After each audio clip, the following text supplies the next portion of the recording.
Audio call ఒకటి వచ్చింది బయటికి, అది విన్నాను. దాంట్లో పదే పదే మీరు తిడుతున్నారు సాయి అని, అండ్ బిగ్ బాస్ అన్నపూర్ణ స్టూడియోకి వెళ్తాను నాగార్జున గాడు అని చెప్పి. ఏంటది ఆ కన్వర్సేషన్ ఏంటి?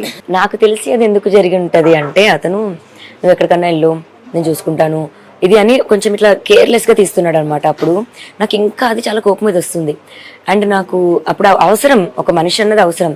ఆ మనిషి అవసరంకి కూడా అతను పట్టించుకోకుండా ఉన్నాడు. అండ్ నాకు దెబ్బలు తగలే, ఇంకా కొట్టాడు ఇవన్నీ నేను ఇంకా ఇది చెప్పలేను. మాకు చూపించారు, నాకంతా బ్లడ్ ఇది అవుతుంది. ఎందుకు కొట్టారు అసలు రాస్తారు నా గొడవ ఇంకంతా. సో పర్టికులర్గా ఈ రీజన్ అనేది కాదు, ఇష్యూస్ అవుతుండే మాకు. ఇంకా కొట్టే అంత స్థాయిలో అయ్యాయి. బట్ ఏం జరిగినా ఇన్ని రోజులు చెప్పలేదు.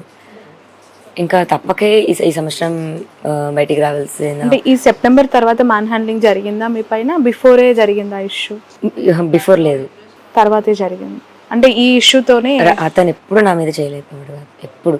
ఓకే, ఇంకా నేనే కొట్టేదాన్ని. కానీ నాకంటే 6 months చిన్న కదా, నాకు కొంచెం హక్కుగా నేను ఎక్కువ తీసుకునేదాన్ని, కానీ వాడెప్పుడు కొట్టలేదు.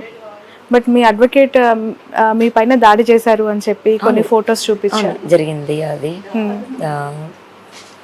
ఇష్యూస్ వల్ల మేము ఎక్కువ అయిపోయేవి. అంటే నేను I couldn't take that fact that he gonna leave me, నువ్వు పో అని అది తీసుకోలేకపోయేదాన్ని. ఇప్పుడు గొడవలో దీన్ని ఎగ్జాంపుల్ అలా మాట్లాడితే వాట్ డూ యూ మీన్ అన్నదానికి వెళ్ళిపో నువ్వు అన్న ఇది ఐ కుడెంట్ టేక్ దట్. అప్పుడు చాలా ఎక్కువ గొడవ పడే వాళ్ళం.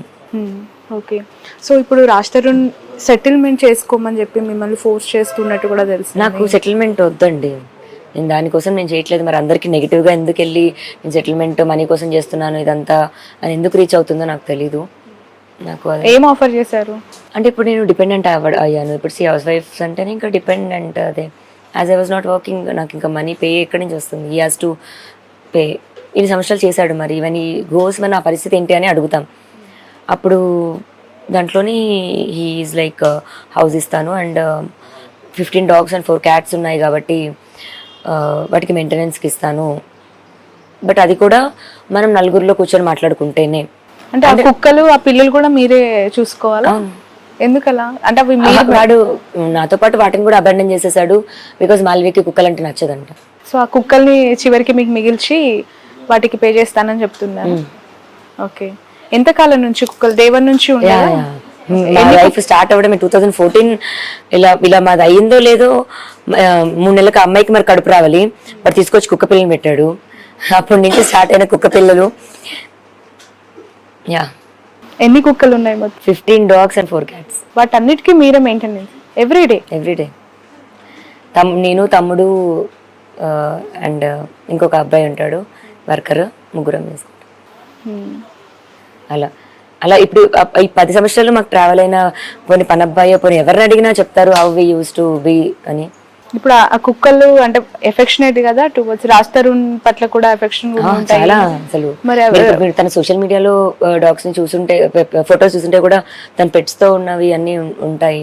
రైట్, పిల్లల్లాగే చూసుకున్నా. ఇండస్ట్రీ నుంచి ఎలాంటి సపోర్ట్ వచ్చింది మీకు లావణ్య?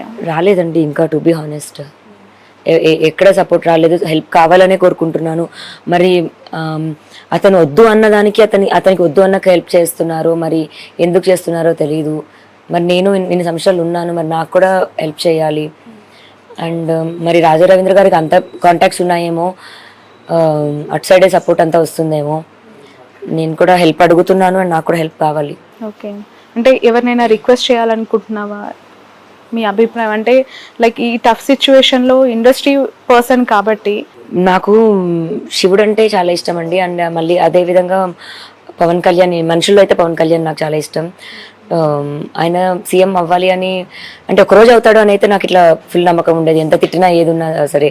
మాకు వాట్సాప్ డీపీల్లో దగ్గర నుంచి కార్లో వెనకాల ఫోటోల వరకు కానీ, ఫస్ట్ సినిమా డే రిలీజ్ అయితే పేపర్లు ఎగరేయడం దగ్గర నుంచి అలానే స్టార్ట్ అయిన ఒకటి ఫేవరెట్ యాక్టర్ దగ్గర నుంచి ఆయన అంటే ఇది డెఫినెట్గా ఆయన ఆఫీస్ వరకు మరి ఏమో తెలీదు, వెళ్ళి అడగాలని అయితే అనుకుంటున్నాను. పవన్ కళ్యాణ్ గారిని కలవాలనుకుంటున్నాను, అడగాలి అనుకుంటున్నాను. నాకు ఇలా వదిలేసాడు, నన్ను వదిలేసి పారిపోయాడు అని చెప్పాలనుకుంటున్నాను. Okay, right. ఫైనల్లీ ఎలాంటి స్టెప్స్ వేయబోతున్నారు? అంటే ఎటువైపు నుంచి న్యాయం జరుగుతుంది, ఎలా ముందుకెళ్ళాలి? రాజ్ తరుణ్ కావాలి అనుకుంటే అటు నుంచి అంతే పుషప్ నాకు వద్దు అనే మాట కూడా వినిపిస్తుంది కదా. అంటే అదే అండి, ఇప్పుడు పవన్ కళ్యాణ్ గారు కూడా మ్యారేజెస్ అన్నవి 2-3 అట్లా అయి ఉంటాయి. బట్ ఐఎమ్ షూర్ ఆయన వాళ్ళ వైఫ్స్కి అంతే ఇంపార్టెన్స్ ఇచ్చి, అంతే వాల్యూ ఇచ్చి చూసుకొని ఉంటారేమో, బాధ్యతలు అయితే వదులుకొని ఉండరేమో.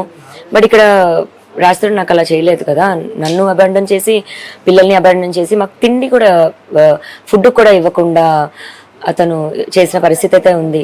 సో ఇప్పుడు హెల్ప్ తీసుకోవాల్సిన అవసరం ఉంది. సో మీకు ఫుడ్ అంటే అలవెన్సెస్ కూడా లేదు, ఏమీ లేదు, మొత్తం ఒక్కసారిగా కట్ చేసేసాడు. ఇప్పుడు ఆపరేషన్ లేకుండానే మోకాళ్లకు ప్లాస్మా ట్రీట్మెంట్, మీ ఆర్థోపెడిక్ సమస్యలన్నిటికీ రోబోటిక్ టెక్నాలజీ ద్వారా తక్కువ ఖర్చుతో శాశ్వత పరిష్కారం, ఫ్రీ కన్సల్టేషన్, ప్రతి ట్రీట్మెంట్ పై 20% డిస్కౌంట్. ఈ ఆఫర్ కొద్ది రోజులు మాత్రమే, త్వరపడండి. V9 hospitals 9281465842.